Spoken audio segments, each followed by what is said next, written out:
Well, it is time for our weekly visit from UW Health's Dr. Jeff Pothof. He is taking your questions today at 608-270-9933. Welcome back. Hey, how are you guys? Good. Memorial Day weekend is past, the unofficial start of summer, and Right. people are outside, and ticks cases are up 25% in the United States. Yeah, I think, and even more concerning here in Wisconsin is we're in a state that has a pretty high incidence of Lyme disease, which I think most folks know. I think how to protect yourself from that. So I think, one, knowing that ticks are out there is good. There's really two ways to do it. You can use like normal insect repellents like off, and that's kind of a short-term fix to keep the ticks off. The other thing you can do is you can pre-treat your clothes with a chemical called permethrin. That can last for many washes and keep the ticks off. I think another helpful advice for ticks is, seeing a tick crawl on you, although it gives you the heebie-jeebies, not a problem.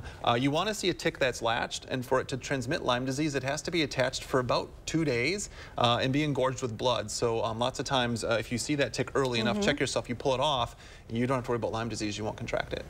Oh, that's good to know. Now, what is that stuff that you're talking about you can put on your clothes? Permethrin, so it's sold under a lot of different names, but you can pre-treat your clothes, and then when you're out there kind of doing things, you don't have to worry so much. It repels ticks and less likely for them to get on you. That's a great idea. Can ticks go from your dog to you? Yes. So basically a tick is just looking for a warm place to get a meal. So sometimes the ticks could be on your dog's fur. If it's not yet latched, it might look for something else. It could get off in your home and then, find something else. They don't typically survive too long once they're outside of nature, but yeah, sometimes that can happen. I noticed this weekend I was doing a lot of gardening, and I've never had really any allergies until all of a sudden it just seems like now. As you get older, that can happen? I think it can, yes, it does. It can happen. We've talked about it. There are more allergens out there. Allergy season lasts longer, and we're starting to get into different pollens. For a while, it was a lot of the tree pollens and things like that. A lot of folks don't have problems with those. We're starting to see a little bit of ragweed and things like that. So you may just be having pollens that, weren't out there before, now starting to get in there and cause problems. I have the same problem where ragweed will start to get me a little bit itchy. Okay. Yeah. So take like a Zyrtec or something? Zyrtec or a Benadryl is okay, but yeah. Okay. All right. We got a caller here. Let's go to Roberta in Janesville. Hi, Roberta. What's your question?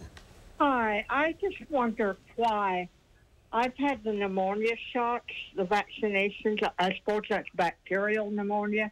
Yet I had a bacterial pneumonia infection in March. Why did the shots not prevent that?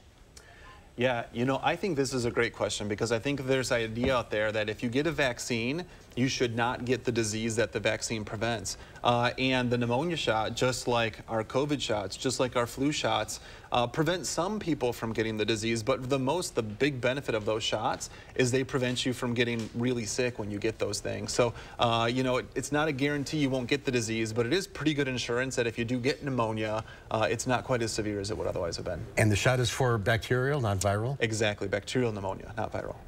How do you know when it's pneumonia? Yeah, I think for someone in the general public, it would be hard because we call lots of things pneumonia. Doctors would really look at the appearance of it on chest X-ray, and then there's some lab tests that can lean us more towards viral versus bacterial pneumonia, something called procalcitonin. So really, unless a doctor's looking at your chest X-ray, looking at some of your labs, you might have a cough, you might even have some fevers, you might think you have pneumonia, when really it's not pneumonia, it's a viral infection. Pneumonia is typically bacterial. May I ask a question on behalf of my mother? Sure. Is she watching? She was actually just telling me this a few years ago before my father passed. She had noticed she had something squishy on the back of her knee. My dad thought it was a Baker's cyst. It would come and go. And now she's feeling it again. They've done x-rays, they've done ultrasounds, and they haven't found anything. There is some pain associated, but they're not doing anything. So, but people are suggesting that that is one of your 6 major lymph node areas I didn't know about. So they're suggesting something as simple as a lymph drainage massage can help something like that. It could be. So typically when we think of pain behind the leg, especially without any like trauma, car accidents, the most important thing we want to exclude is actually a deep blood clot. So that can be a dangerous thing. They would see that on ultrasound. Oftentimes what we'll find instead is what you're talking about, a Baker cyst. Baker cysts can reaccumulate, but if they're not seeing a blood clot and they're not seeing a Baker cyst, other options would be, yeah, a lymph node, although if it's large enough, they can sometimes see that on ultrasound. Okay. Or you've got a bunch of different tendons and things that come through there. You could strain that, could cause that sensation, that ache and pain. That should get better on time. But for the most part, not too much left there that would be dangerous. All right. Okay, it's good to know. Let's go to Chris in Madison. Hi, Chris. What's your question? Yes, my question is, I'm 72, and I'm wondering, it's been 4 months since I had my last COVID shot. Should I get one now or wait till the fall? Yeah, so Chris, if she is in her 70s, it would be recommended that if she's only had one bivalent booster, which would have come out last fall, even more than 4 months ago, that she would be eligible for another booster shot of that bivalent vaccine right now. So assuming she didn't get a second bivalent booster, she'd be due.